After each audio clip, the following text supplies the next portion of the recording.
Yo, yo, yo, welcome to another edition of GeekyBrosPodcast. I am just Darcy. And this is Big Geek Umar. How you doing today, bro?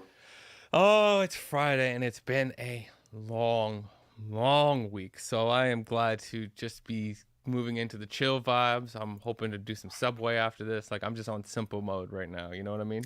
I hear that. Yeah, it's been a week for me. It hasn't been that big of a Friday for me as it's been for you though. But and also as all of you can tell, we're missing our bro Tactics in action today.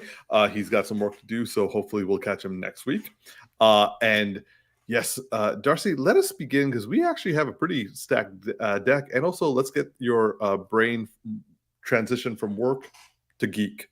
Yeah, we need to take it from the complex to the simple to maybe even the dumb. So what's first on our agenda, Umar? Well, considering what you've just said, let's just start with dumb. I think Yeah. dumb will be a good transition period. So the first topic, I think that just happened to fall in our lap, is the trailer that dropped the other day for Venom: The Last Dance, or Venom 3. Uh, I have a question right out the gate. yes, sir. Does this movie imagine itself with a um lowly white girl moving into a black neighborhood and finding her way in love with a dude while learning the black dance and showing she's down with the people? Why is this called The Last Dance? And I don't remember if that's actually the name of the movie, but that's just what it makes me I think think no, I think it is The Last Dance because the one with Omar Epps and Julia Stiles, right? well, there's The Last Dance, which is also a Michael Jordan film, but I'm thinking of the one with Oh, Julia Stiles. I have to look it up and see how wrong I am yeah, with because that. now that you said that, I can't think of anything else. But to be honest, okay, first Save off, The Last Dance. I was save The close. Last Dance. That was it. I was a word away, but the We were name of this close. the name of this makes me think of that when I see the title. I'm like, why is it The Last Dance? When did Venom start dancing? Did he have a club night, club scene from like the second movie? You think I remember stuff that happened in this franchise? I don't know, man. Okay, so like, I don't, I am afraid to ask, but what were your thoughts on this trailer? My thoughts is that the trailer I pulled up on YouTube was 3 minutes and 12 seconds long, and I made it through 1 minute and 1 second. And that was my second attempt, because the first time I made it through 10 seconds. So, yeah, I will say the best part of the trailer is, and this is what bothers me about the Venom series, is that Hmm.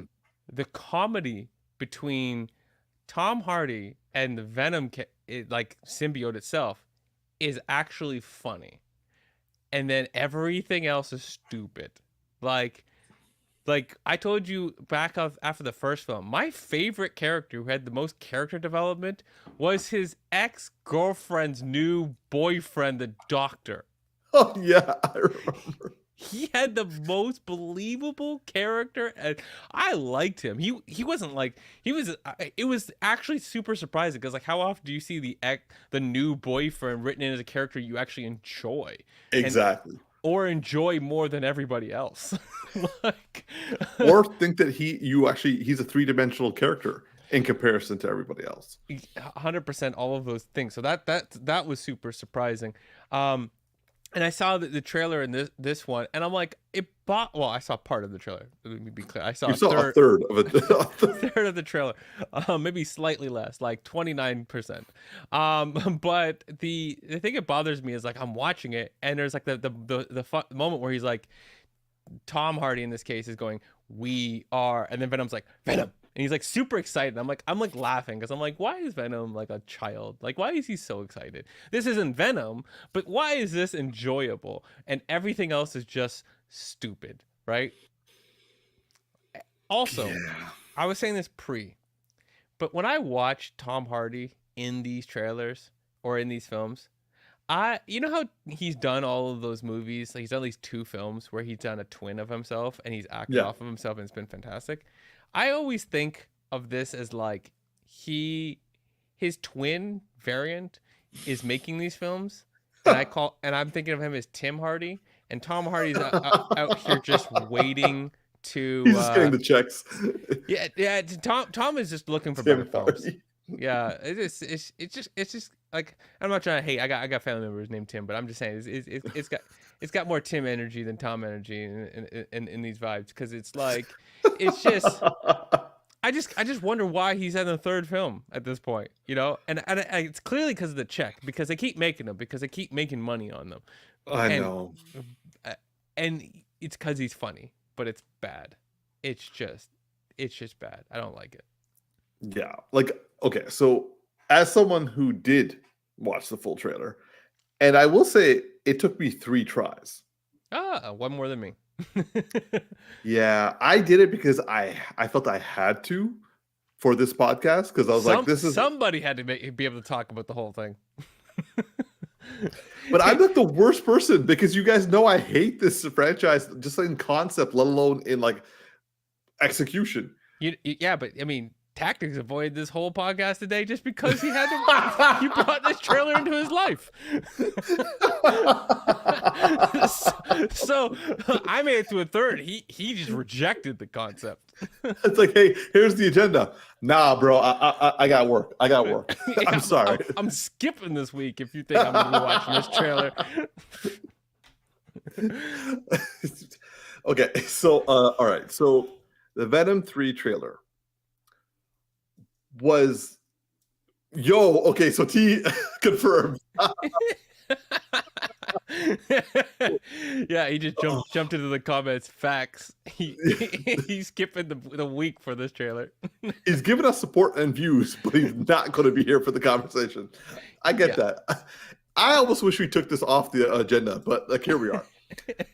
So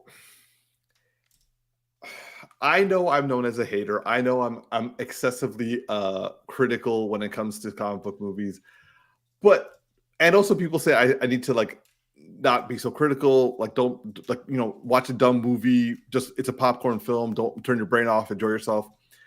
Even with my brain off and me having food, this is still so dumb. Because I can't forgive it, because it doesn't stop. Like, if someone runs over your toe, you're like, what the F? But at the same time, you'd be like, okay, look, it was an accident. It was cool. If the first movie they're just, hey, we want to try something, I'll be like, that was dumb, but cool. Then they're like, no, we're going to do it again. I'm like, wait, people actually were happy? People actually watched this movie? And I was one of those people, so I could talk about it. But then I paid. And so therefore, I inadvertently gave the wrong impression to Sony. Yeah. We were believers that maybe the second one was better because of what's his name? Andy Serkis.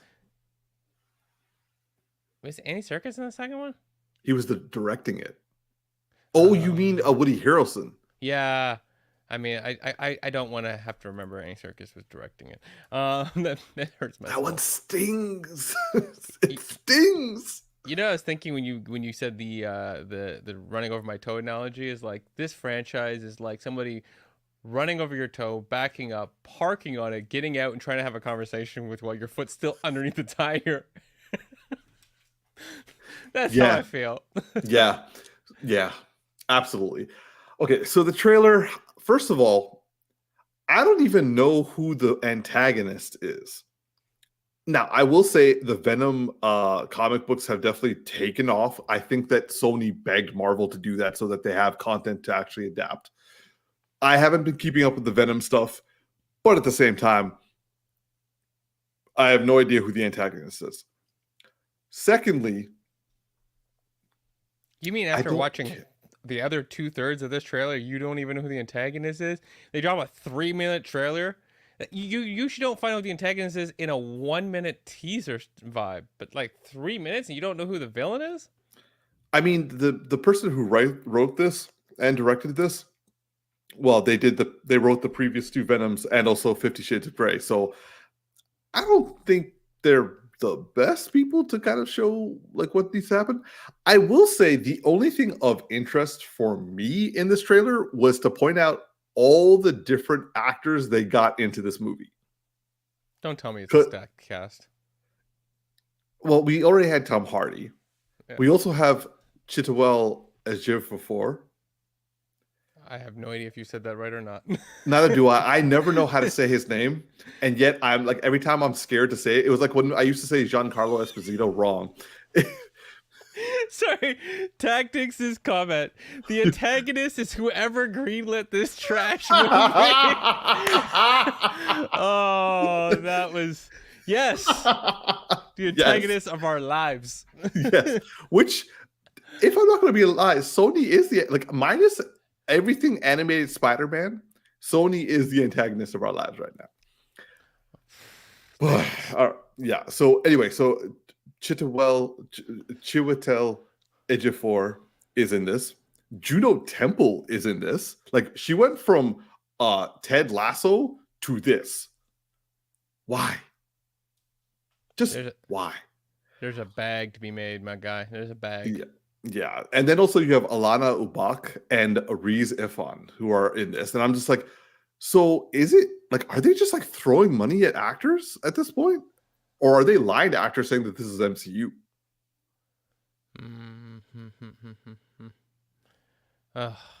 I'm just looking at the IMDb right now, and I'm just like, I'm sorry. I'm sorry for people. I'm sorry for I feel sorry for all of them, and so that's why that was the only thing of interest of that trailer. I was like, oh, they're in this. Oh, in there, and then at the end, I'm like, why? Why are they in this movie? For me, I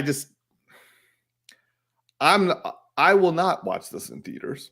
I will not watch this. Like, okay, if you guys have me over one night, we all decide to get like butter chicken and decide to fall asleep while watching this, while like chatting through the whole thing, that is the only way I'm watching this movie. I mean, pause on that falling asleep part. I don't know where that was going. No, because like you guys got sleepy last time we had butter chicken. I know, but it sounded like we were about to cuddle or something. My guy, I had to call that out. Sorry, I watch the Tactix knows the TikTok that I watch a lot of called Shits and Giggles, and you gave me energy right there. I had to respond to it. Okay, well, apologies. I felt like Fuhad there for a second. I felt like Fuhad.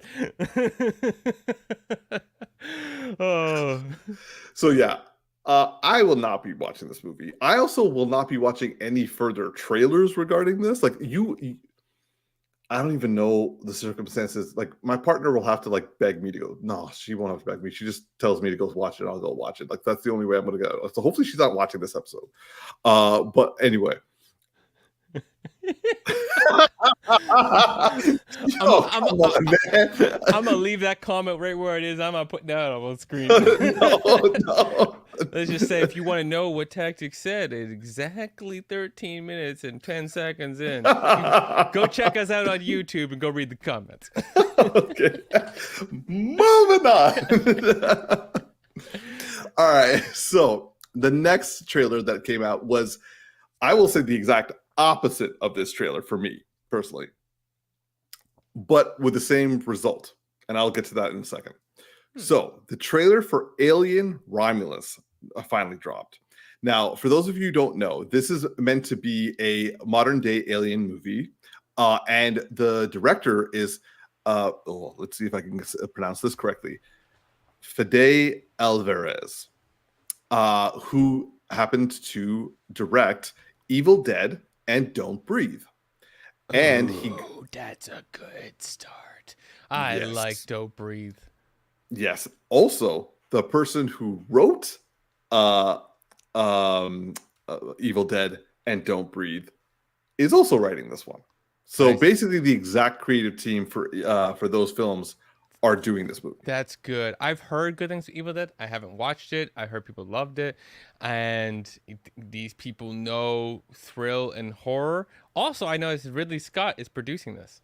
Yes. So what people have said, let me just come up with the premise. The premise is set between the events of Alien from 1979 and Aliens from 1986. The story concerns a group of young space colonists who, while scavenging a derelict space station, come face to face with the most terrifying life form in space, aka the xenomorph. Now, based off this trailer, I'm watching it and I'm like, oh shit, this is some dope. This is very well done. So well done that my like fear of horror genre kicked in, and I ain't gonna watch this movie because we gonna have to find a way. No, bro, don't do that to me. I'm scared. Like this trailer scared me. And okay, yes, I did watch it before going to bed, so that didn't help the whole situation. But at the same time, nah. You want to talk about Alien and scaring you? So back in the day when I was young, okay, Alien came out with they've had multiple, but they came out with like this video game, right? And I was like, let's say 14 years old. And so this is back when, for those who know, back in the days of PC gaming, where you would go and buy a magazine and they would send a CD with like demos on it for you to like install. So I was like, oh, let me try this Alien like game. Let's see how good this is. I install it. And like an idiot, okay? I had this desk set up where, like, you know, back when we used to have the desk with a second shelf like above your head. Yes. So I would hit my head on that all the time. So not the problem in this moment, but anyways, I had my setup where I had my speakers above my head because it makes more atmospheric sound, and like an idiot, I had the lights off. My room was black, okay? My room was black, okay? And so I'm in there playing this game, and I start the demo. It is a near pitch black experience. You can barely see anything. So you walk outside the ship and all of a sudden you hear it. I'm like, what? And you could hear them running along the ceiling. Of course, I had my speakers above my head. So I'm like, bro, when that thing jumped out and got me in the face, I uninstalled the game. and I didn't try it again for like another year. Like I was like, nah, that was too real. I am done. Yes. Okay. So, oh man, I just swear to God that doesn't become a nightmare for me now. But like, yes, that is what those vibes. This is what this trailer gave for me. I will not lie. It does interest me, but at the same time, I am too much of a scaredy cat to go for it. So I'm gonna pass. Like I'm gonna bow out. I will let you guys go and let me know what you think. But like, what if we lure you with butter chicken? It's my homeland food. You can't lure me. I get that all the time. I'm like, I'll get it next week. A burger then? You said my homeland food. It's the best I got. All right, bro. What did you think of the Alien Romulus trailer? I mean, look at this shot right here. Okay. Thank you, practical effects. That's the thing. It looks like it has practical effects. And I'm sorry. I know. I saw emoji. The way he put butter chicken in emojis. Yeah. Let me set it up on screen. A stick of butter, a chicken. Butter chicken. Well done, T. Well done. You were saying, Darcy. This film feels like it's done right in that it has practical effects. Like I was saying this before the podcast, we're about to watch Bad Boys coming up next week, and I was watching clips and whatnot, and I was going on this rant about how look at the old film, look at the latest film, the practical effects are just it doesn't feel practical. It doesn't feel like everything feels like a fake background. This film, I'm looking at this and it feels like I could reach out and touch this. CGI, visual effects, they need to be additive. Correction, but correction when it's like, you know, we have a small mistake, or like we have to paint out this background because we don't have skyscrapers in this vicinity or something like that. Yeah. But or to add the impossible, but there's something possible that could be done here, and it looks like they did it.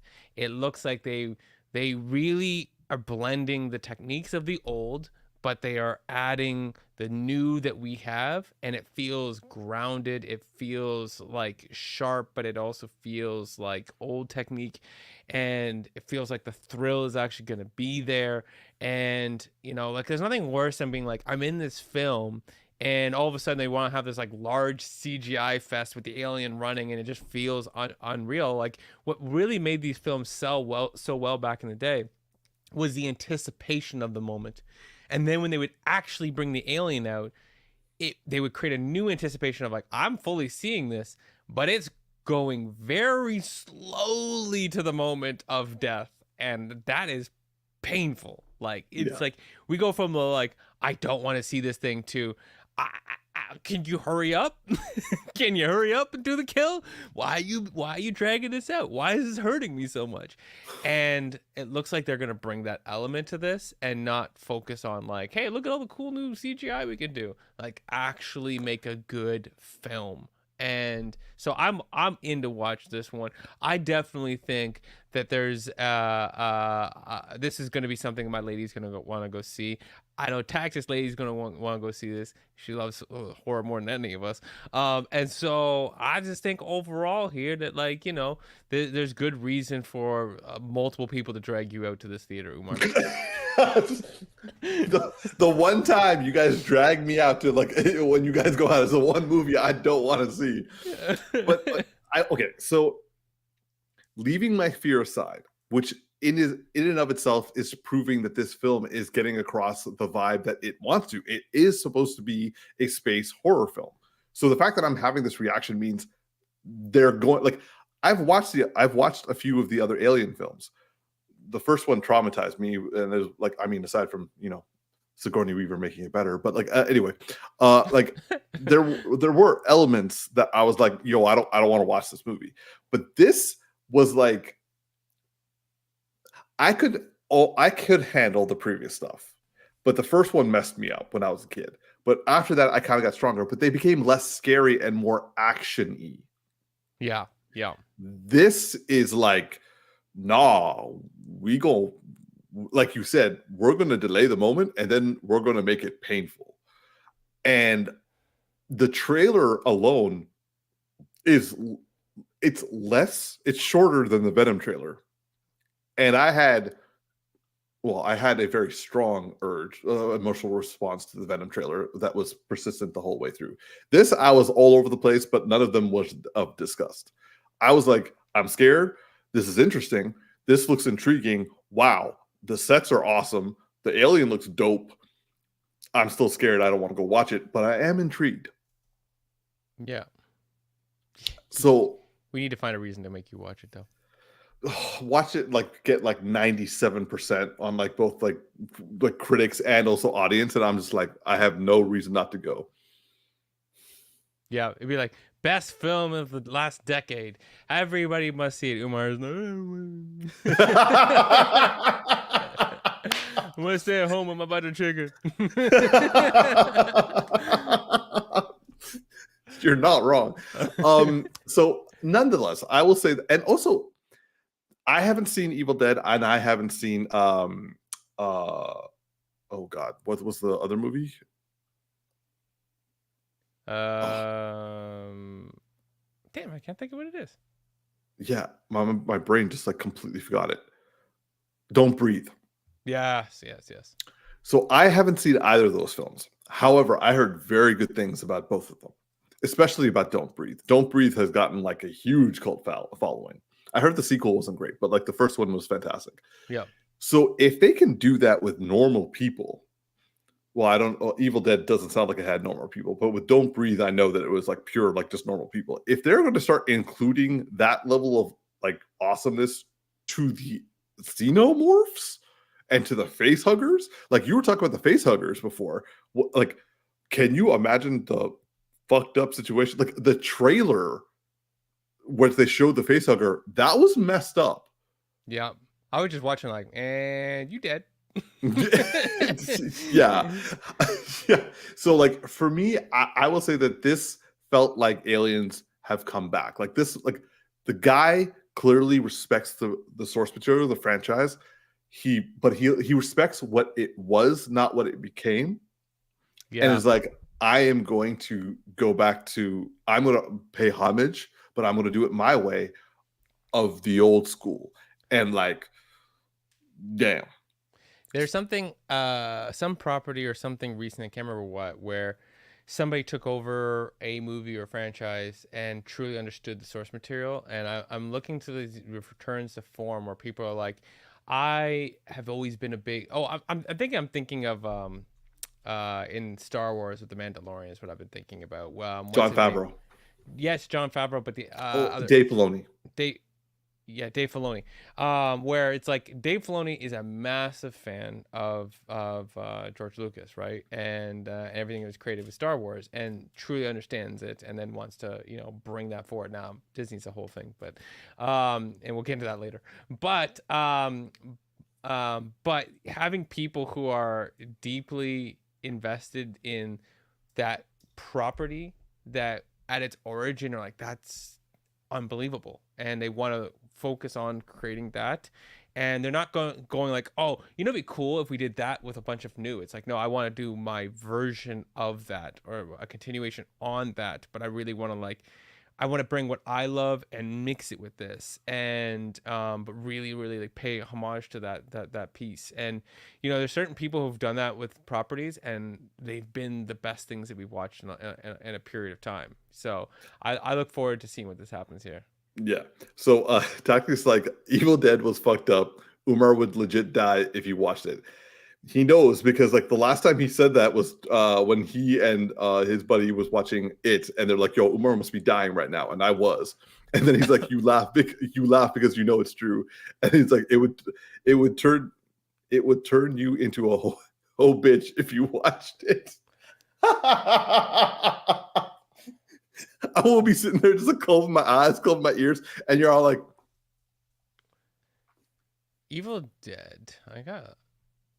I actually like. I'm trying to remember. I don't even remember the trailer for Evil Dead.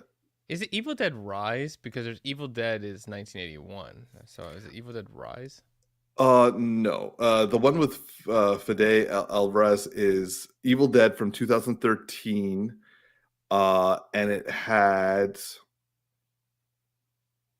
the same actress who did Don't Breathe as well. Okay, so not Evil Dead Rise. No. Oh, okay. I'm just trying to look it up. Oh, Evil Dead 2013. Yeah, okay. Yeah. I see it now. Yeah. So I hear what you're saying, Darcy, and to be honest, I'm finding myself more and more. I'm like, maybe this is an element of us getting older, but I'm finding myself gravitating more and more to when people are paying homages to the spirit of what things were beforehand. Yeah, just like really, like there's some amazing classic films of all different eras, right? And there was a real interesting point between the 80s and 90s of especially in the late 90s, where technology was really starting to come in, but we were still doing things very practically, and they were starting to find this really interesting middle ground, and then we tipped over the wrong way. And so it's like, can we go back to what they were doing in the 90s from a filmmaking perspective, but now with the extra fast process of doing all the CGI, and stop trying to do like all these films where it's like 20,000 people on the credits for CGI. And I'm not saying that I don't want people working in that industry 100%, but like, are they doing stuff that's good? Are they doing stuff because nobody planned how to film these things and just said fix it in post? And it's like, okay, but like, I'm just making up tons of stuff that could have been better if we planned it, and we could have done better storytelling. Also, I wouldn't mind them not to have being enslaved and getting like slave rates for the CGI as well. Yeah, I mean, that movie we watched not too long ago by Gareth Edwards really proves that, change the pipeline of the process, Absolutely. And you could do quite a lot if you plan it correctly. So. Exactly. The creator, right? Yeah, the creator. Yeah, those special effects, I haven't seen anything since then that has matched it for me.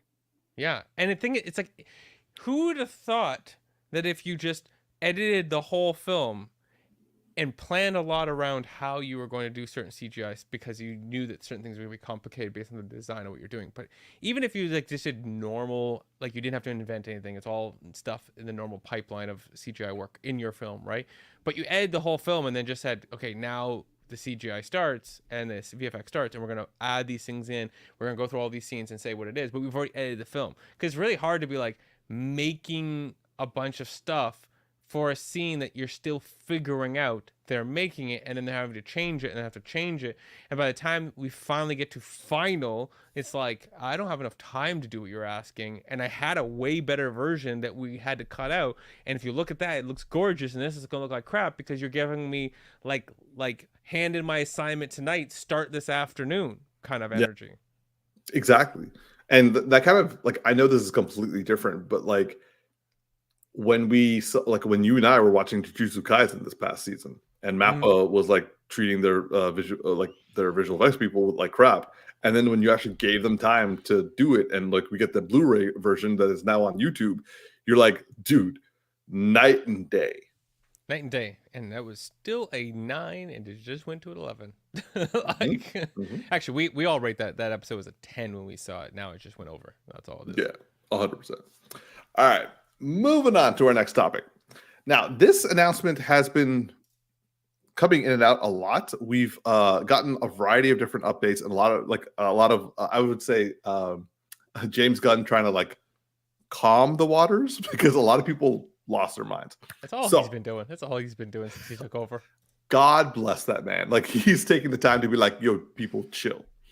So it was announced quite a while ago, but more and more information has come out that there is now for the Green Lanterns of the DC universe, and well, let's just say there was no other DC movie with it, and Ryan Reynolds was not involved. Anyway, the Green Lanterns are getting a TV series in the new DCU in HBO Max, and it's going to be called Lanterns. It's going to follow Hal Jordan and Jon Stewart. And they are going to basically, as they watch over Earth and investigate a terrifying mystery. Now, that is all we know, and this is set to premiere in 2025, sometime. We don't know when.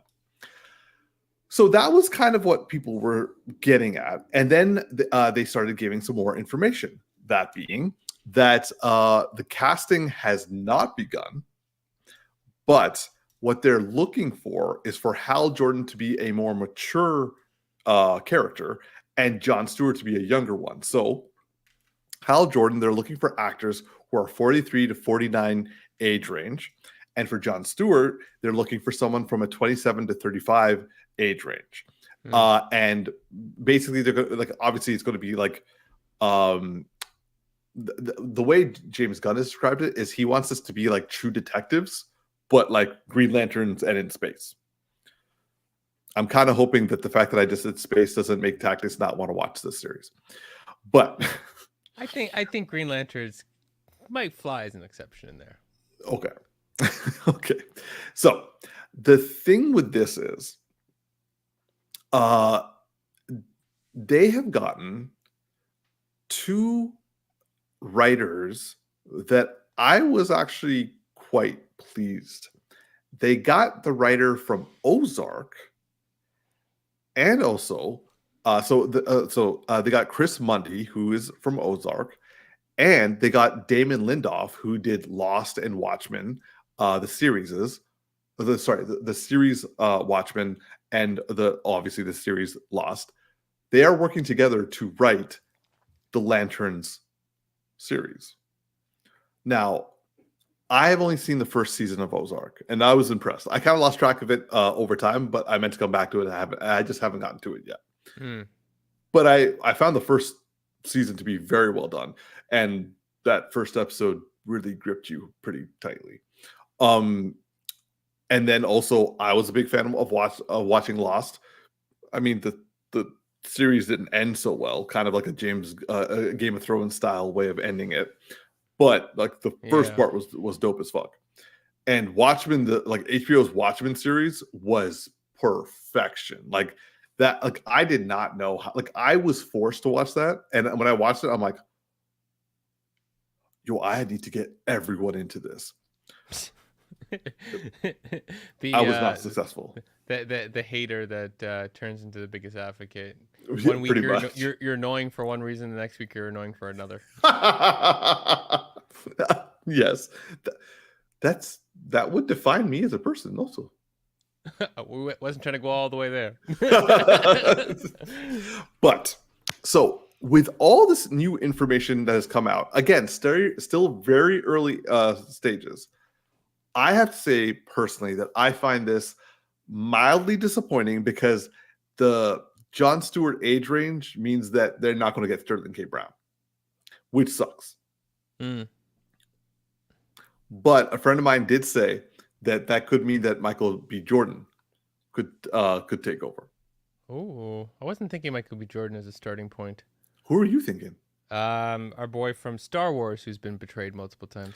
Oh, John Boyega. Ooh, great choice. Yeah, great choice. That was like I wasn't like advocating, or just the first person that came to mind when we started talking at the age. I was like John Boyega came to mind. That's beautiful. Yeah. Yeah. For Hal Jordan, given this new age range, I was originally thinking like someone like Chris Pine. But he's still a bit younger than that. My friend, he said Jake Gyllenhaal. Interesting. Actually, Chris Pine is exactly 43. Oh, really? Yeah. So that works out nicely. Between the two, I would go Chris Pine. I think Chris Pine is a better fit, in my opinion. I think Jake Gyllenhaal is amazing. But there's something about Hal Jordan to me that feels a little bit more Chris Pine like. He can do the comedy, but he can do like a little more serious. They both obviously can. But I don't know. There's something about it. It's like, especially seeing him recently, like in his not giving an F vibes with the recent film he did, where he came up with the beard and everything like that. And I'm seeing this beard picture here. I'm like, something about this is very Chris Pine to me. So the reason my friend said Jake Gyllenhaal was because he was hoping that the series will eventually lead to Hal Jordan turning to Parallax, which was a villain. And he said he could see Jake Gyllenhaal being like the mentor, the funny but also serious like seasoned cop, and then going crazy. Yeah, I mean, I couldn't agree more on the going crazy. Yeah, definitely Jake Gyllenhaal has that energy. We've seen that time and time again. Yeah. I wonder if Chris Pine. I don't think we've seen it, but I can't think of anywhere that we would see it. Like I know he was in he was the villain in that Olivia Wilde movie that became such a drama fest. Don't Worry, Darling. I didn't watch it. I didn't watch it either. But like for me, I would say that nonetheless, I feel safe with David Lindoff and Chris Mundy writing this series and also making it into a space detective series. My concern is I'm a little worried about the use of the ring. Based off of what? I can't see a TV series having a budget so vast enough that they would be able to utilize because Hal Jordan and especially Jon Stewart, they are known for their very intricately and imaginative constructs for their rings. Yeah. I do not want another Justice League Unlimited where you have them just making like spheres and like force fields and like that's it. Like this is meant to be, and especially with Jon Stewart, who is an engineer, like this, like you gotta have these very intricately or at least very sophisticatedly created constructs that are helping them to get out of situations. And I don't know how a TV series could have the budget to do that. Umar, first off, you're worrying too soon. Second of all, here's what I have some thoughts on that. One is, cannot think of his name in the slightest at the moment. Head of DC. Oh, James Gunn. Thank you. James Gunn has always turned up really good graphics for the budgets that he's had. And he's also always pushed. Now, I'm not saying he's directing this. I know that, but he's also always pushed for discovering new talent, right? Or rediscovering talent that we already know about. I wouldn't be surprised. So, like, a lot of times when the studios go for the big names, it's the studios more than anybody else. Oh, we need this person. It will sell tickets. And then, boom, $50 million. Like, that's a third of our budget right there, gone. And I think we're going to move into, because there's been a lot of hate recently about people like The Rock taking massive pay out of films. I think, especially with the situation where DC is, I think that, one, James Gunn's going to have he's going to be working on continually building out that pipeline between creation and execution for the graphics, because he's always worked, I think, with Weta a lot.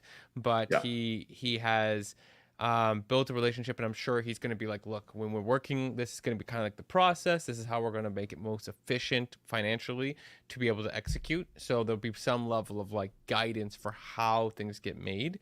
And he's had really good execution of that. So I'm sure the directors would want to take that from him, be like, how do we go about setting this up so we get these films done right with the budgets that we have. And two, I think that the directors, especially like with Ozark and whatnot, like that history, they've taken after actors. We might not get anybody that we know. We might get people we don't know, and that, or we kind of know. We've seen in a couple of things, and that's where, like, they'll take that risk with people that we don't know, and it'll make it even better. We'll fall in love with these people, and we won't be worrying about massive budgets, and they'll be really focused on that. So I think it's early to worry about that, and I think that we've had enough people around this property with good experience that they'll find a way to make that stuff work. Plus, not every episode needs a lot of CGI, because if it's cop and detective driven, there's going to be a lot of like other moments in between the big constructs that need to happen.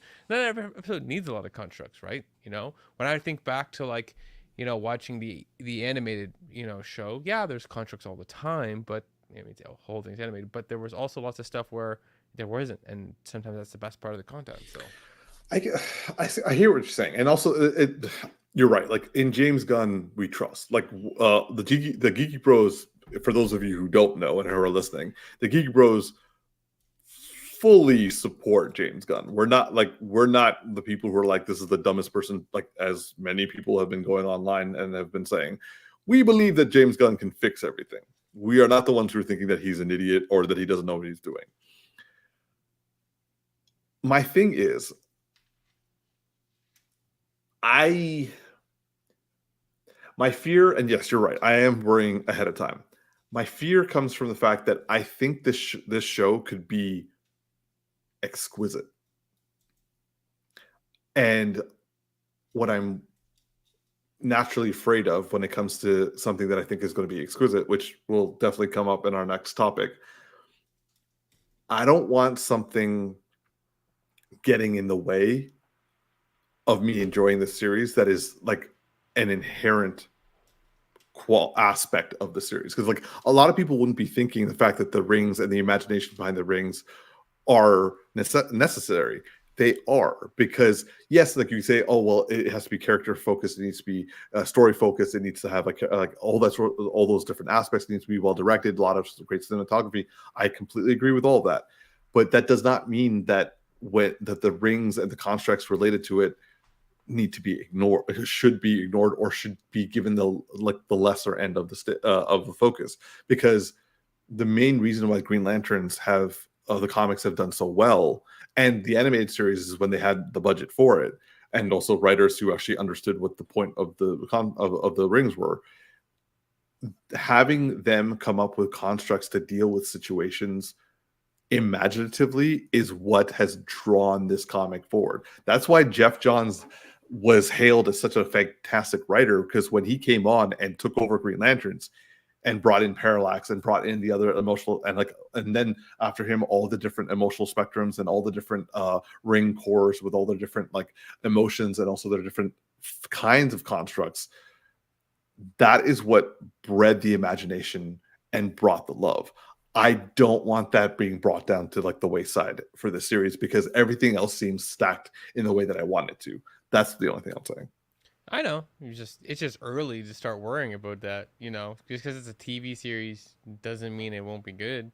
And, you know, you have to be smart, you know, you decide where you should be putting your dollars and towards where the CGI should be the heaviest and where it should be the lightest. And you might have episodes that have very little CGI, you know, or the CGI is very simple. It's kind of, so to speak, copy paste between things where it's just like, you know, basic motions and stuff like that they do, and then they save it for the big moments so that, you know, it plays really well. So it just kind of comes down to like how they go about doing it. And I'm just saying, you have no information and yet you're already worried. Just saying.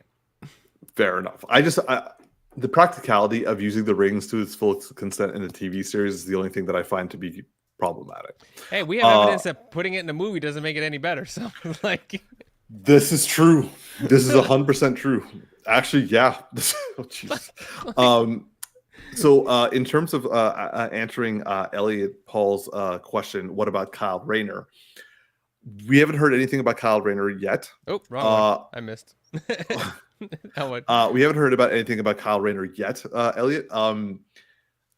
To be honest, if Kyle is going to show up, he's going to be down the line. Like, I know Nathan Fillion. Oh, Nathan Fillion. He's cast as Guy Gardner, and he's going to be in Superman, which means he, if nothing else, will like guest star in this series. Oh, that would be so good. Yes. It would just be like a video conference, and they'll just be like, just like try and get off the call.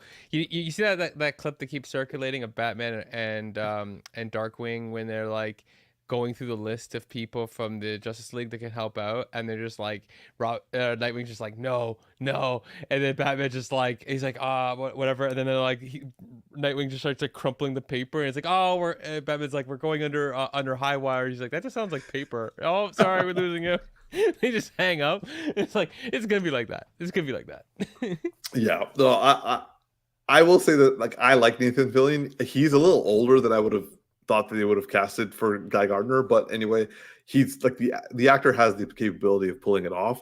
I really look forward to seeing him interact in both the new upcoming Superman movie and also seeing how we will fit into this, because like Damon Lindelof and Chris Mundy have proven that they can write comedy as well as being like really like messed up situations. Like Ozark definitely had like some very dark humor that I was just like, for a man who didn't finish, I gotta tell you, Ozark is perfect execution. Its ending is phenomenal. Like, it is one of those shows where I was like, yes, that's how you end a show. Like Breaking Bad type endings. So you should finish it. Do you feel that having like the Ozark background is sufficient, or like in and of itself sufficient for this type of series? I mean, I don't know if sufficient is the way that I would look at this. I just say like knowing that really excites me. Because this is a showrunner, right? The showrunner for this is the showrunner from Ozark. So the thing about that is that all I know is that they're both of them are writing it. Okay, but the thing is that show was fantastically written, and show running was amazing because it didn't feel like one of those shows where like, you know, it starts to like feel too different between episodes. Like, it feels very good, very continuous, very smart tone, very smart dialogue. You know, it feels a very lived and realized world, and it makes you feel like this is how this part of the world actually works in terms of like the drug lords and whatnot. Like, it feels like everything I watched, and I'm like, yeah, that if you told me that's exactly how this world works, I would believe it, because it feels very practical. It doesn't feel as overly glamorized as other things feel.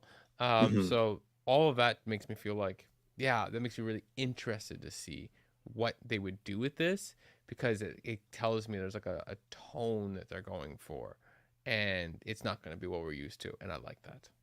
I like that too. Yeah.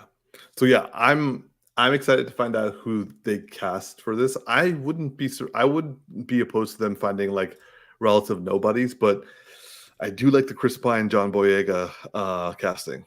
That was a However, good. however, if you want to build this universe financially prudent, you actually start thinking about building up people, you know, Yeah. making people like making another Chris Pratt, you know. Yeah. Okay. Moving on to our next topic. So, the Acolyte, the Star Wars Acolyte.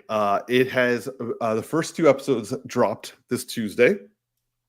I have seen them both. Darcy has not. Yep. And I am going to give a spoiler-free review because it's a bit early to expect everyone to have caught up. And then Darcy, I understand that you've heard some things, so we'll also obviously spoiler-free based off what you've heard, and we are going to compare notes. So this series, I will say, I will give overall 6.5 to 7 out of 10, personally. I am wanting to keep watching. I find that the mystery aspect is intriguing. I find the fight sequences to be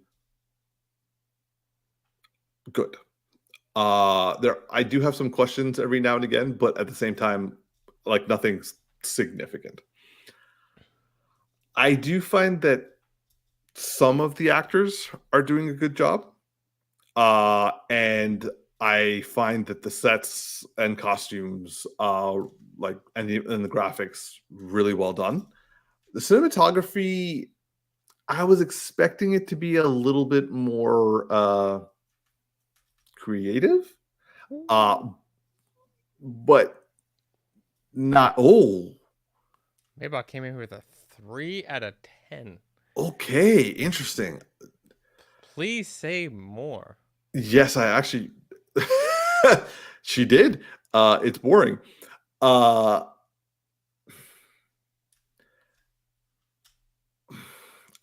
find it too fast paced for me to find it boring. I will say that it does, like, there is elements. Okay, now I'm going to move to the negatives. There are elements of CW style in this, and also there are actors who are very stiff. I will say that what Maybot said about being bland, I definitely feel. But the main criticism I have for this series, again, we're only 2 episodes in, but this is meant to be taking place 150 years before the Phantom Menace. So therefore, these are Jedis in their prime, and also in the height of their power. And most of the people involved in this show, including the ones who are getting, like, the Jedis who are being murdered as part of the mystery of like who's killing who's murdering all the Jedi, they're also Jedi Masters. So we are aware of quite a few Force abilities, and the show kind of forgets to include those elements. And so therefore, it feels like there's a lot of lazy writing that's taking place in very key moments in the series. And I'm just like, wait, what? Why did that work? Or wait, how did that person get killed that way? Or wait, why are they doing this? Or why are they doing that? And that kind of, like, I don't like doing that. It takes me out of the whole thing, and I'm just like, well, what's the point? So wow, our comment section is blowing up right now. Yeah, we're getting comments like the show is just farting into glitter at this point. Yo, damn, Maybot. Okay. 6 out of 10. The F? Well, that's a hard pass for me, says Tactix. Yeah, I mean, it was a hard pass when it said Star Wars to begin with. But oh yeah, and keep going. And Maybot's like, but I will suffer because it's Star Wars. I will say that I am not suffering, but I'm definitely not enjoying. And it's disappointing that I'm not enjoying.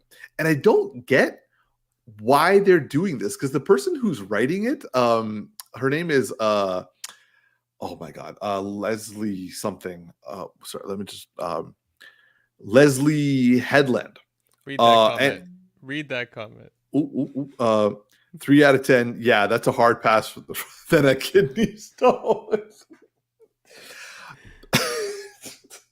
Okay, so when I was watching this, there was another reason why my heart sank while I was watching this. I'm like, I can't sell this to my bros, because like I'm not going to try to sell them. I'm like, nah, I'll just do this by myself. This just frees you up to watch Andor, Darce. And yeah, this seems like the movie Solo, a solo adventure. Maybot says, haha, I mean, it does sound fun, but it might still stink sometimes. Perhaps a better analogy is that it's David's tea. They dress it up, but it's not spectacular. Hey, calm down. Don't be hating on David's tea. I'm a big David's tea fan, okay? Don't make me get heated out here. I will boil, tea pun, on you, okay? I really like David's tea. I don't drink coffee. I don't like tea, so. I do like tea as well. I've only had David's tea twice, and both times I've been happy. But the criticisms and the praises for this series, I don't understand either. Because there are people like straight up hating this series. I'm like, okay, it's not like as Maybot is. But like Maybot is not saying the stuff that the people who are hating on it. She's actually bringing out points that are actually like frustrating about the narrative.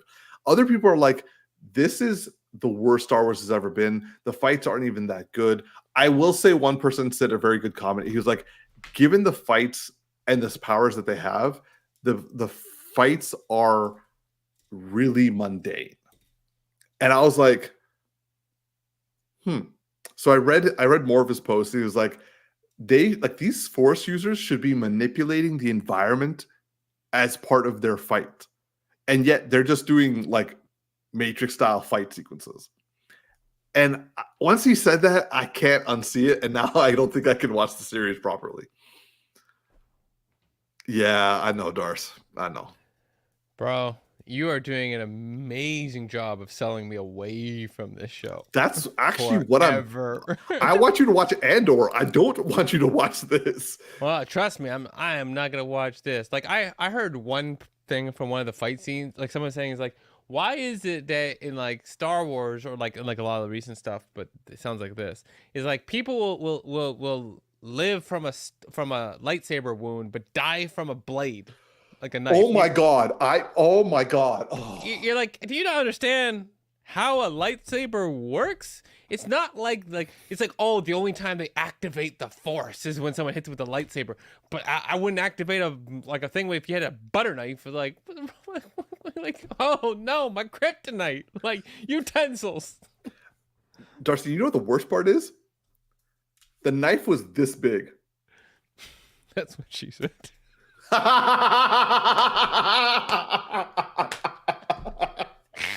couldn't help it. It was right there. It was. And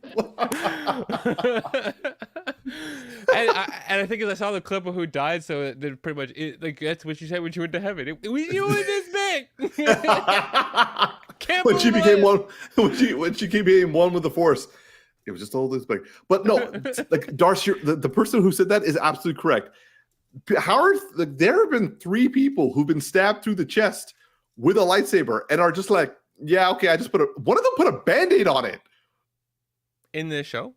No, not in this show, but like okay. I'm talking about in the Disney Star Wars lately. So like, there are things that frustrate me about this series, but at the same time, I don't hate it. Now, for the people who are loving this series, I'm like, guys, I don't know what you were wanting. But like this, if you guys are saying, oh, this is Star Wars back to their prime, no, it's not. Like I'll say that the cinematography is fine. The costumes are really well done. Like what I like about this series is the universe feels lived in. Like you see these people, you're like, no, no, they've been there for a couple thousand years, like this. And also you see like people behaving a certain way, but it's just like the acting across the board is not uniformed. And sometimes you're just like, ugh. Other times, like when they do humor or they try to do humor, I'm like, who who did you think this was going to make laugh? Maybe I'm too cynical. I don't know. But like, so maybe about saying, would that just not align with the pacifist narrative though? Mm, mm. I I don't understand the series. I think that's as simple as it gets. I don't understand the series. I don't understand the message they're trying to get across. I don't understand the Jedi that they're trying to showcase. I barely understand the Acolyte itself, and I don't know how I feel about the series because there's so many things on either side that are just like meh. So I'm kind of like at a weird like mid ground. Hence why I am not asking you to watch this, Darcy. I'm gonna say like just watch whatever you want. Other than this, I wasn't gonna watch this before you start talking about it. You just told me like definitely like you made me want to watch this as much as I want to watch the latest Matrix again. Yeah. oh, that's actually it's not as bad as that, but it's of that ilk. Yep. And I said that Yes. because I specifically hired her just to kill her. So Maybot's like, that's a question. That's a question I had. Who is this show for? I have no idea. Now, if someone's like, this is not a show for me, or if someone's like, this is exactly the show for me, I'm happy for you. I'm not going to be like, yo, what the fuck is wrong with you? I'll be like, cool, not for me. If you're gonna then come at me and say, no, this is like the worst Star Wars I've ever seen, or this is the best Star Wars I've ever seen, I'll be like, okay, I have some points I would like to ask. Yeah. So yeah, This show looks like BS. Like just from the trailer, like whenever we saw the first yeah, trailer, I was like, I don't know, something about it feels off, right? yeah. I'm gonna say it. Like this show feels like an agenda, not a story. And what I mean by that is, yes, we have lots of people of multiculturalism and whatnot and different representation, and I love that. But when I look at it, I don't know what the story's for. I don't. It doesn't present to me something. It's like it feels like someone said, you know, it'd be really cool if we did all of these things, but they didn't actually have a reason other than just to put those things together, and then they put them together, and I look at it and I'm like, it just feels that way to me, compared to having like a very interesting and compelling story, and then those things happen to be there, and I just look at it and I'm like, I don't know. When I saw the trailer, I'm like, it just looks like a collection of things.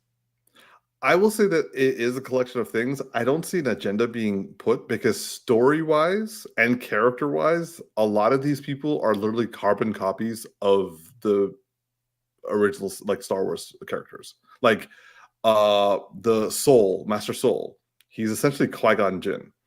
And some of the other like Jedis and villains, and like I would say that the only thing I found to no, actually, no, the master of the Acolyte is like a mix between is Darth Vader and Darth Sidious in terms of its introduction. It just feels like rehashed stuff in a different age. And I'm like, I thought the whole point of this was to tell an original story, not to rehash the stuff that we've already seen. Yeah, which is part of what I'm saying, which is Okay. that like when yes, the agenda could be money, the agenda could be also making a statement, but a lot of the stuff when people say the agenda these days is like the purpose of trying to how do I put this? Since we have had Black Panther, right? We've had so many black characters now put out with the same hairstyle as Killmonger in video games and in movies. And yet it's not actually a popular hairstyle. It's just meant to appeal. And some of this feels like if we did all these things and rehash all these things and tried to appeal, we should be very successful. And I'm like, but it's not interesting. and it doesn't feel lived in. It doesn't feel to me like something I want to watch. It just looks like a collection of things to try to appeal to people. The agenda being So to appeal to people instead of actually making something that's good. so Maybot saying that the agenda is let's milk Star Wars the way Sony milks Spider-Man. Yeah. Yeah. And like, what's popular right now? What's the thing that people will buy? And then like emphasize that, but not actually make a story that people give a crap about. I'm pretty much almost just entirely checked out from Star Wars at this point. Like, I honestly felt that, feels like, that way. because like I was hoping this would be the thing that would bring me back in, because spectacular failure. yeah, because like for me, I've been waiting for ages for Andor season 2, and Andor, like Andor and the Mandalorian seasons 1 and most of season 2 were kind of where like those are the 3 seasons of Star Wars under Disney that had me 100% in. I haven't had either of those because season 3 of Mandalorian wasn't really my jam. It wasn't bad. There were some good elements to it, absolutely, but like it almost was pointless. And now they're going to make a movie for it, and I'm like, the story is done for the 2 of them. Like, if you're going to do the Mandalorian, have a completely different character and follow them around. This there's nothing to tell from Star Wars anymore, and I thought this was going to be something where it's going to be telling a new story, and I now feel like I was putting too much hope into this because like the way you laughed is actually kind of how I felt watching it. I'm like, well, that was a waste of time. Like, again, I don't find it to be a bad show. It's just not a good one. I've realized why I haven't watched Andor from this conversation. Interesting. And it's something you said, and it kind of dovetails into what I feel. Outside of the properties that I've already liked, like I got into Mandalorian when that presented itself, and like that was cool and loved it. And I'd already watched the Clone Wars, so I was heavily invested in Ahsoka as a property. But the overall tone of Star Wars does not feel like it's something worth investing my time in, because I don't feel like it's going to build to anything good. So as much as Andor looks good, I don't feel like investing in it to just wait for Acolyte to come out and be disappointed, right? And to be like, why do I get in when I know the larger picture is just going to be a collection of things to try to appeal to what's popular, what people are saying is popular, but doesn't actually make an actual story, right? And you're just like, if this collection of people or this collection of like gender or whatever would be the most popular thing, they're just going to stick into a film trying to make money. And it's like, but I don't feel like I'm getting a good story. If I got a great story, I'd be super into it. And if I was building a great universe, I'd be super into it. I never have cared who plays what role. I just want a good story. And I don't feel like they're doing that on the larger macro of Star Wars. And I'm just getting sometimes something good and then a bunch of crap. And then I'm like, I just don't want to invest in it because it's not going anywhere. And I'm also been feeling the same way about Marvel as a whole. It's starting to go in that direction. I've just been more deeply invested in it. And so I'm like more sticking around, but we felt the same thing. And I'm like, guess what? Guess who owns all of it? I would say, okay, given that situation, I'll probably hold off on you watching, like me continuing to push Andor on you until after season 2 is over. That way, it's not like you have to wait like I am, because I will say waiting for season 2 for Andor, and also with no trailer to like follow up on it, it's frustrating because for me personally, when I watched that, I was like, holy shit, this is amazing. And then like I've been getting mediocre stuff since. And I'm kind of like I can't disagree with you. Like Ahsoka hurt me because and the thing is, I wanted to like Ahsoka. There were so many elements about it that I was like, this is really, really good. But like then they did all the stupid other stuff that was just really frustrating for me to watch. And so like, yeah, this is kind of more of the same of like, it's better than Ahsoka. Well, because the thing is, we don't have anything to compare those characters with the way we do with Ahsoka. Ahsoka, we have Darth Vader, we have Hayden Christensen, we have Lars Mikkelsen, we have Rosario Dawson, and also all the characters that and David Tennant, and all the characters and character arcs they had. We had brilliantly given to us Balin Skull, and then unfortunately the actor passed away. But at the same time, he was like the only thing new and original about it, and we're all like, "Oh shit!" But like, Star Wars is. I thought that this was going to be them being able to have the freedom to do whatever the fuck they want, and kind of like what Nudgem was saying, not have a derivative story. The thing that bothers me is the fact that it not only is a derivative, but it's also a derivative that's not even creative. Yeah, like going back to my point, it's like to make an analogy, and I watch I'm exactly 100% right with this. What the Disney agenda feels like is if we got a bunch of people of some demographic that we deemed as the right representation of North American society, like, and I'm air quoting that because it's like what that group of executives thinks is the right demographic, put them in a room, ask them a bunch of general questions about what's popular, and said that's what we're gonna make the Star Wars movie about because that's what's gonna sell. That's what it feels like to me a lot of the times, where it's like they're just trying to blend Star Wars with things that they think is going to sell. And it's like, I just don't feel like I'm like actually seeing enough of Star Wars being what it needs to be. Ironically, I feel is happening in Star Trek. Star Trek, actually, like Star Trek Oh, Discovery, for example. no disagreement to that too. Yeah. And I actually know some behind the scenes stuff. I knew it was going to be bad before it came out because I have like family members who actually worked on it, and they're like, people are exiting this before it even comes out the first season because they were so upset with where it was going because they were like Trekkies, and they're like, well, I don't want to make this, like, so yeah, like I'm still liking the Strange New Worlds because that's still quality, but like Discovery, like.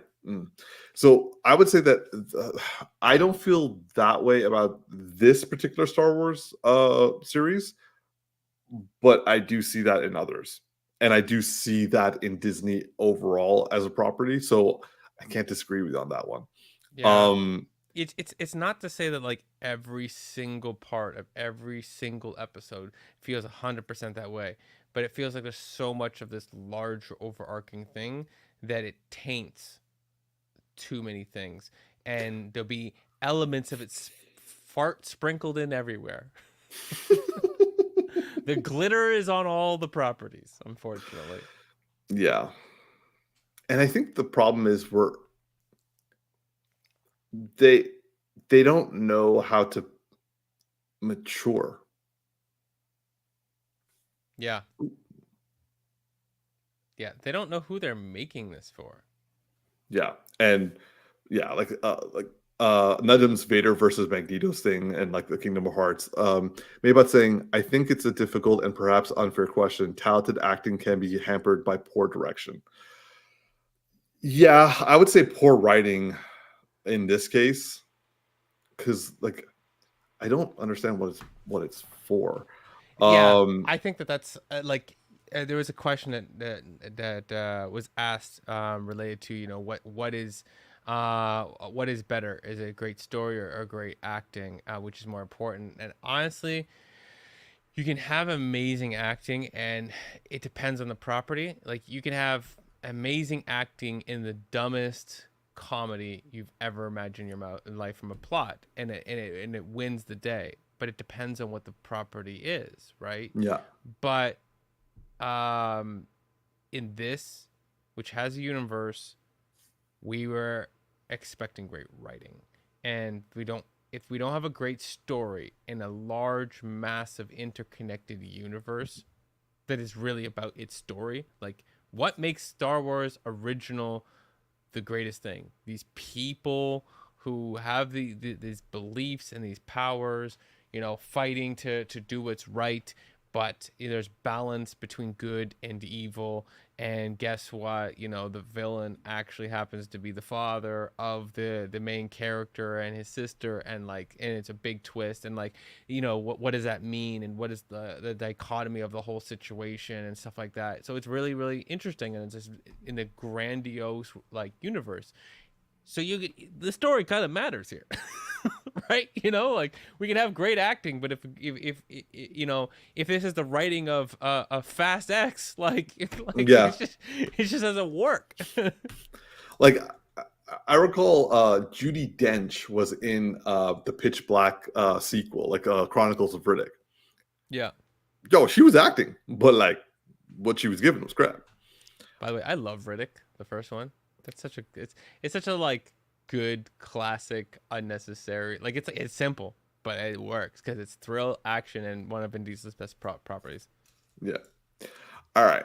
Moving on to our big ticket item topic and our last topic for the evening, which is the behemoth, the kaiju himself, the king of the kaiju himself, Godzilla. In this particular case, Godzilla Minus One. Mm-hmm. Now, this came out last year, in the beginning of in North America. It came out at the beginning of this year, in January, I think, or December or something like that. I had absolutely no interest in watching this film.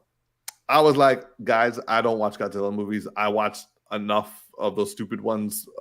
I don't need to watch another one. And my friends were like, no, you have to come with me. You have to come with me. And I'm just like, nah, I'm good. And then they went to go watch it. And they're like, Umar, you're coming with us. And they showed me the Rotten Tomatoes, and it was getting 99% on Rotten Tomatoes. And I was like, I'm sorry, what? And then they're like, oh, this is also the audience score. The audience score was 95%. I'm like, I'm sorry, what? I'm like, this is a Godzilla film, right? Why is this such a big deal? So nonetheless, I was browbeaten, and I was like, fine, I'll go watch. And I had to go downtown to watch this damn film. So I'm sitting in the IMAX in Scotiabank Theater, sitting back, and I'm like, this is some bullshit. I want to go home, and it's late. I have to work in the morning. And then the movie starts. Right out the bat, this thing knocked it out of the park. And I was just like, okay. And then the rest of the movie happened. And I'm like, am I crying? Did a Godzilla movie just emotionally hit me hard enough to cry? And then the movie finished. And I'm like, that is the greatest Godzilla film in the history of Godzilla films. And what the fuck did that just happen to me? Yeah. So I then became the person who tried to get everyone to watch this with him. And I received the same response that I gave when someone tried to make me watch this. And I was like, no, you don't understand. And by the time I was able to convince enough people to go watch this with me, they took it out of theaters. So I was like, crap. So then I waited from January till now. January to June. January to June, I have been waiting for this to come out on streaming. And apparently, so did a lot of other people, because Godzilla Minus One was released on Netflix and also on video on demand. And in the same week, it broke records by being the number one simultaneously on both charts. Earned. 100%. So I got my partner to watch this with me, and trust me, that was a bit of a twist of arm. And she liked it. I'm currently trying to get my family to watch it. That's going to take some time. But I heard, but I couldn't help it. Not a big sell for these guys because they get it all the time. But Darcy, garlic naan. I'm trying here. I'm going. I'm actually a chicken vindaloo kind of guy, but I'm just saying. Okay. So Darcy, my bro, watched it this week. Was it because of me or was it because of other reasons? Oh, I just been waiting to watch it. I Okay. was waiting to watch it not because you ever tried to sold it, but because I heard good things and saw some of the graphics and heard that it was a good story and I wanted to know what was going on. So what did you think? Uh, you know, this movie would be 11 if it wasn't for the minus one. I had to make the joke. I was sitting there thinking about it. I saw like someone in the comments write like 10 out of 10 minus one. I was like, oh, I thought of something. This is fantastic. So this is like my two top Godzilla films of all time now, and this one takes the cake. My second one is the Gareth Edwards Godzilla from like 2014 or 16 or whatever it is. Oh, The reason I like that one is not because it's I didn't love that we waited so long to see Godzilla, but what I loved about it, and I think nobody's touched what Gareth Edwards is and what he's good at is scale, which is yeah. like making you feel like you're a person on top of a skyscraper and you're like, the hell? Like this thing is so I'm looking at one scale. like Yep. this is so big.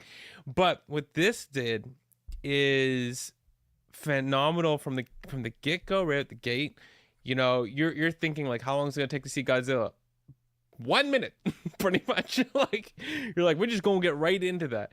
But what I loved about this is that there's this beautiful story written around this movie is actually about the Japanese spirit coming through trauma and trying to become anew.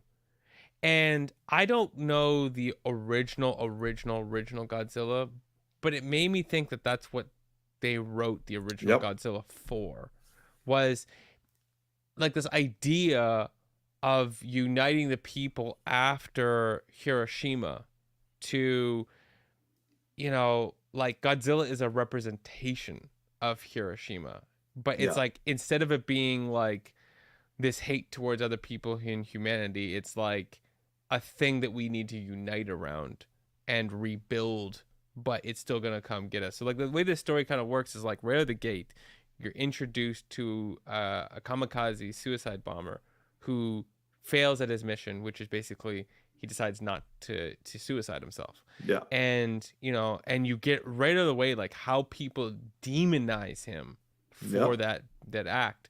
But right after like that, you realize what he's doing. Godzilla just comes in and starts killing everybody. You're like, whoa, whoa, whoa, whoa, whoa, whoa. Okay, so then he And goes like back. Jurassic Park, like style with the T-Rex. Literally. And then he goes home, and you're seeing the devastation of Hiroshima on Japan, and people are rebuilding. And after a period of time, Godzilla likes to reintroduce him, say, let me reintroduce myself. I'm here and I'm bigger and I'm grown, and comes in and just starts stomping the hell out of people, and it's just devastating. And I like how it's like Godzilla just doesn't care, like he has no real motive or agenda, Not really. right? He just doesn't. He's just gonna dominate. You know, he's just gonna do what he does. This is his planet. He's gonna do what he wants, and He's establishing his territory. yeah, and everybody else is. It's like the story of like, how do we come back from this? And one of the most phenomenal things about this, and I've seen like people's like reaction clips, is like that's like the heat breath, right? Where Yes. he charges up, and when he puts it out, it's not just a laser that hits an area and scars it. It's a nuclear atomic bomb going off. And It's another Hiroshima.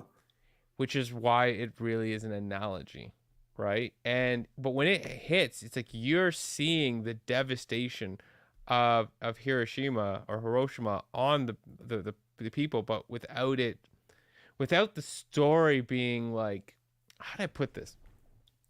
It's kind of in a way, but in a reverse flip.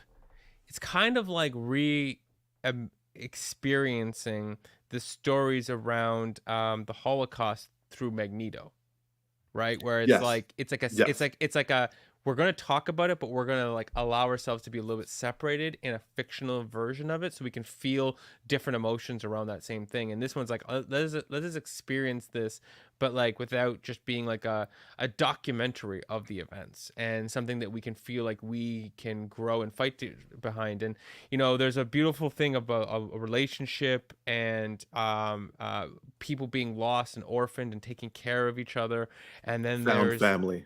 yeah, the found family and the people deciding to come together because the government doesn't you know, value its Care. own people and the life of its people, and so the people coming together to do what they need to do for each other. And it's beautiful that like I watched this and I was like, you know, you can see that anime and Japanese storytelling is just the same thing. It's just a different Yeah, version of it, of each other. But absolutely. what's beautiful is like I watch this, I'm like, you could turn this into an 8-episode anime, 12-episode anime easily, flush certain things out, let things be longer. I'm not saying it needs it. It's just that it could go there. And, you know, it could be really interesting. And one of my favorite things about this, especially considering I watched those stupid whatever new Kong Kong Godzilla, versus God. not the most recent one where they fight the other ape in Yeah. the underworld thing, which is like hilariously dumb. Like it's enjoyable, but it's dumb. And it's like, so in those films, how do humans defeat something? Yeah. Right. Get a bigger gun, right? In this one, the way they go about trying to take out Godzilla, it's actual science and it's intelligent, and the actual way in which he gets defeated is so just like interesting. And I also like how there's a very anticlimactic sound that happens where it's like it's this big hype and then you take all the music away and you're like, doop. You're like, that was smart.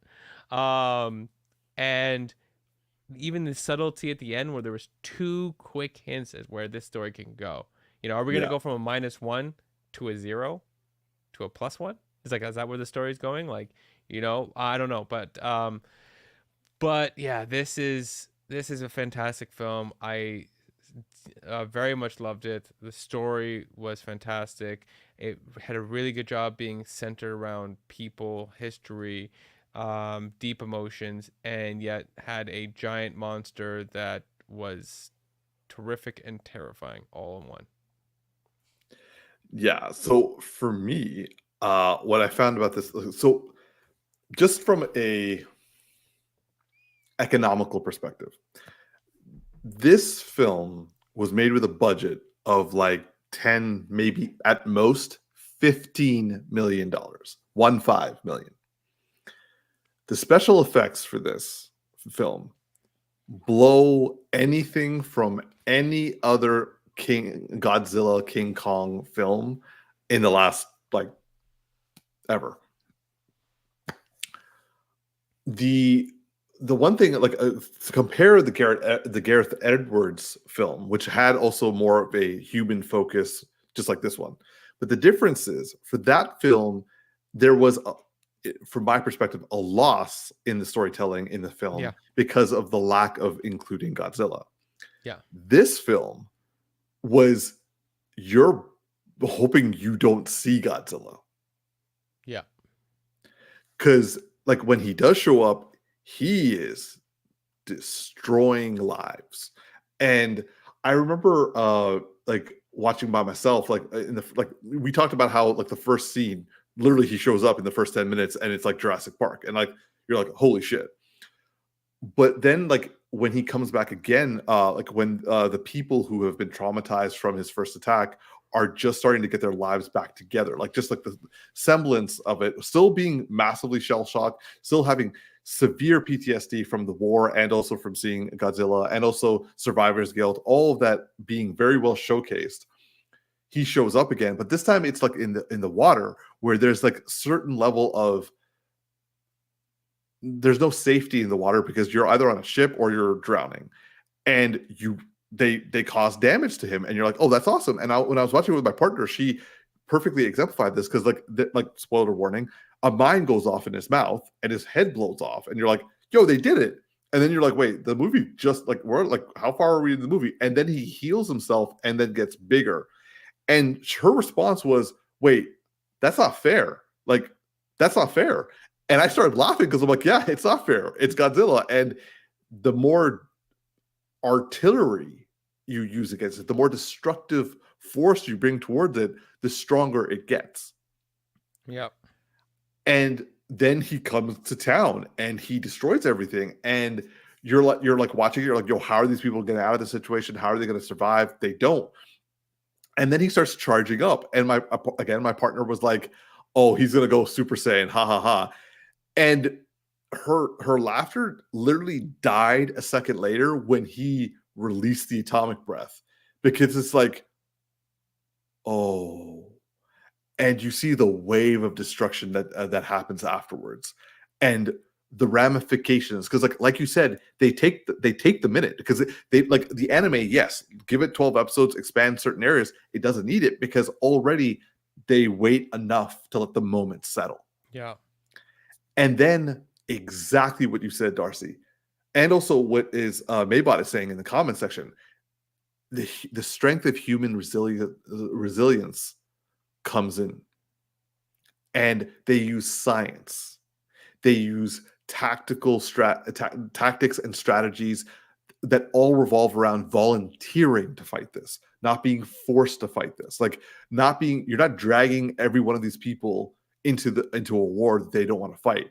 Every single one of the people who are fighting are there because they want to fight, because they want to protect their families. It's meant to protect themselves. It's not meant to gain land or grab power or have other people take money and use the people as foot soldiers. Everyone is doing what they can to survive. And like Maybot is saying, the music goes so well with this like entire film. And I'm not a music guy. Like Darcy is the sound music person. And I could even tell that the soundtrack and the music went so great with all of this. Mm-hmm.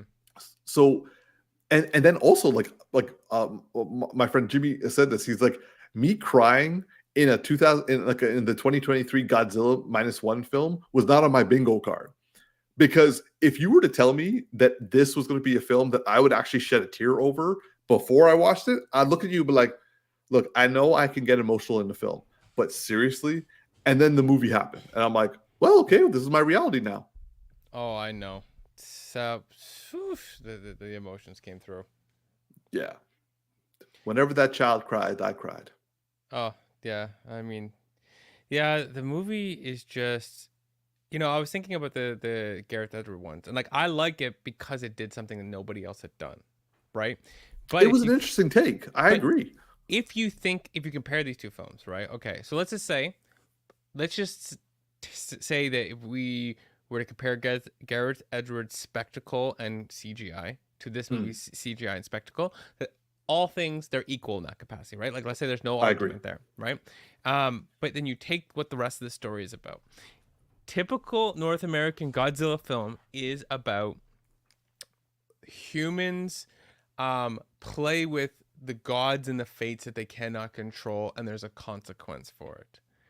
Whereas this movie is not even close related to that. It is people dealing with tragedy, where more tragedy happens out of their control. What will they do in response to it? And it's the human resilience.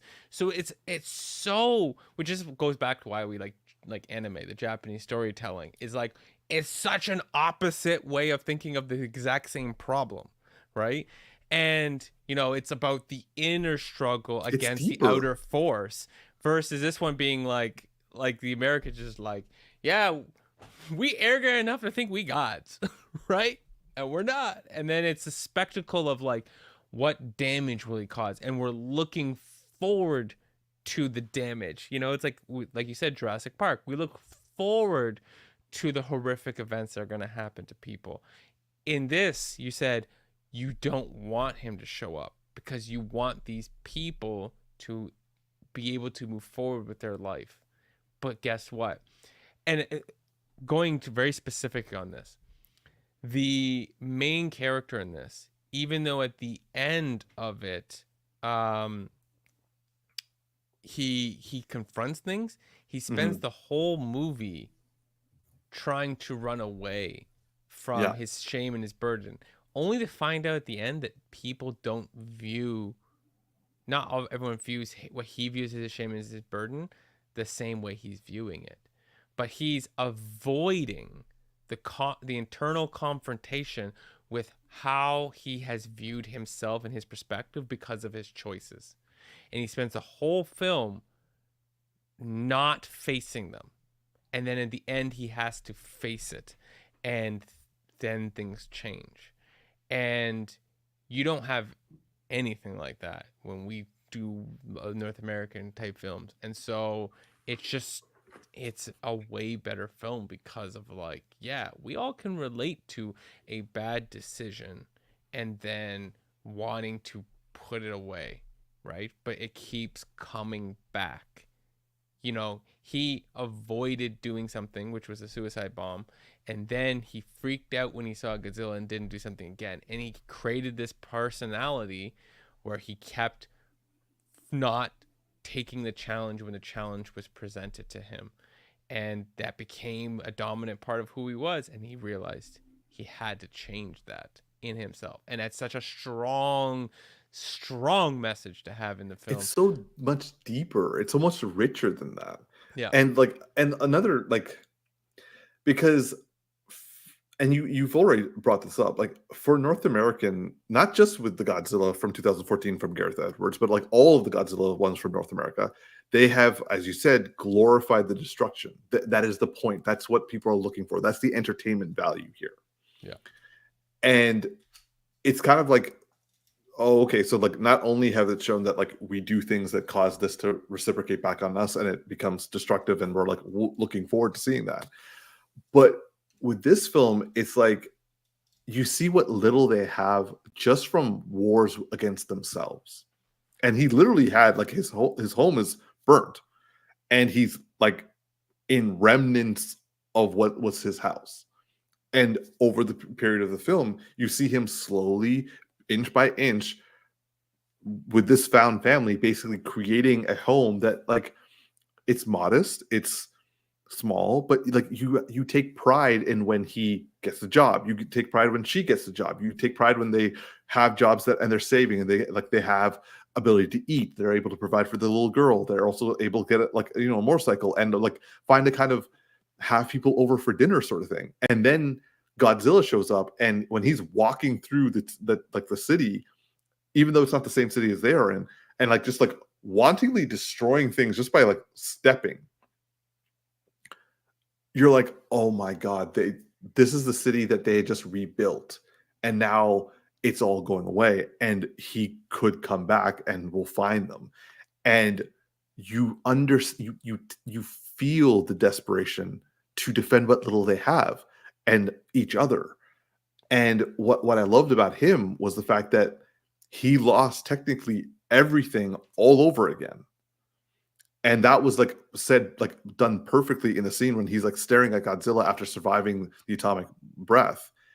And that's when he gets himself back, when it's like, I am going to fight, but I'm going to do what I was meant to do, what I was trained to do, to save people, not to win a war, not to hit my target. I'm doing it to save what little I have left. Yeah. Yeah. It's quite fantastic. And, if you haven't watched it, you should. Yes. And just so you know, like the Godzilla from Gareth Edwards that we keep talking about, it was made for a budget of $160 million and ended up making $500 million. Yeah. I mean, like I said, it's still a great film. It's a guy who did The Creator. He knows what he's doing. It's just a Exactly. different tone. If I were to say how would I rewrite the American Godzilla films, I would do a film of hubris and failure. And so you Yeah. attract the Godzilla, but instead of making the spectacle about fighting him and winning, maybe we start it that way and we make people think you're about to win, and you find out you're not going to win. And then it becomes an apocalypse because Yeah. of your decisions.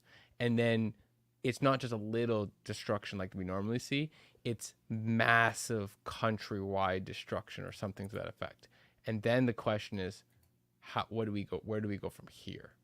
because Yeah. our hubris destroyed everything. Now, Yeah. how do we? What are we? Is the question. Exactly. And to go to also further this by saying the Garrett Etheridge ones had a what you would call a stereotypical North American budget, 160 million for a big monster movie. Everyone would be like, yeah, that makes sense. And it made $500 million, which is like I'm not great at math, but let's say like 3 to 4 times what the budget was. And let's say assuming that doesn't like have too much marketing involved.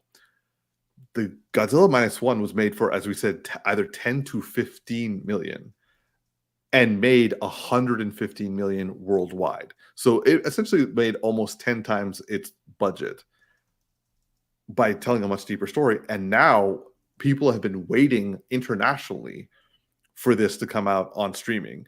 And the week that it does, it demolishes streaming records. Yeah. So, like, how many people remember the Gareth Edwards Godzilla movie?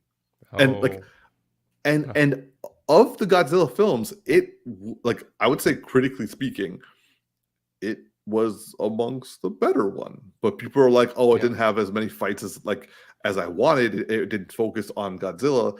Everyone forgot about it. Yeah. But like here we go where it's like, yeah, okay, well, let's do. I would still say the Garrett Edward ones had a less ratio in terms of like Godzilla appearing on screen. Significantly. Yeah. But in this film, yes, they showed Godzilla frequently, but they did it properly. And also in a way that actually matters. Yeah.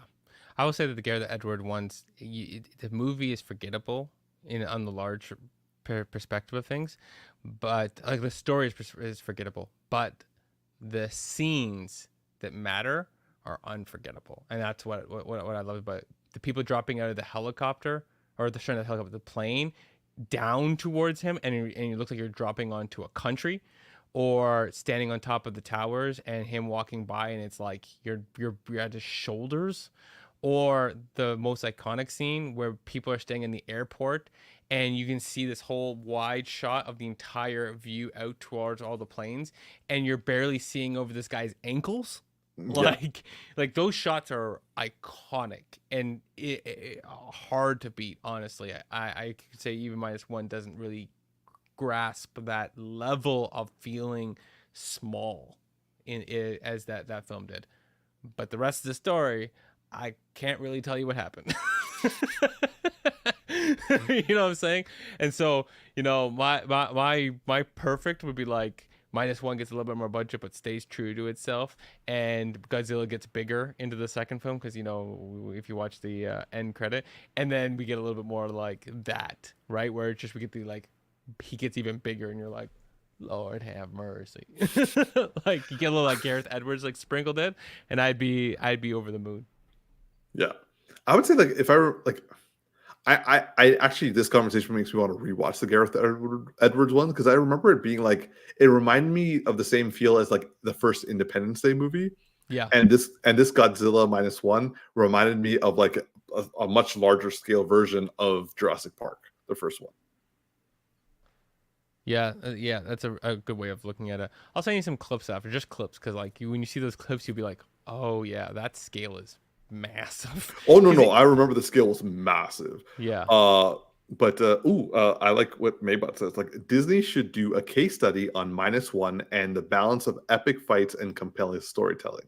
Compelling storytelling. I think Hollywood needs to do that study, to be honest, May.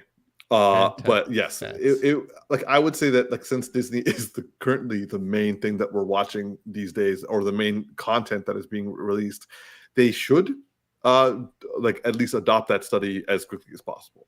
I don't know. These executives need to watch a master class on storytelling, like going to masterclass.com, and then just like realize why they need to, you know, make sure the storytelling is good and not everything else.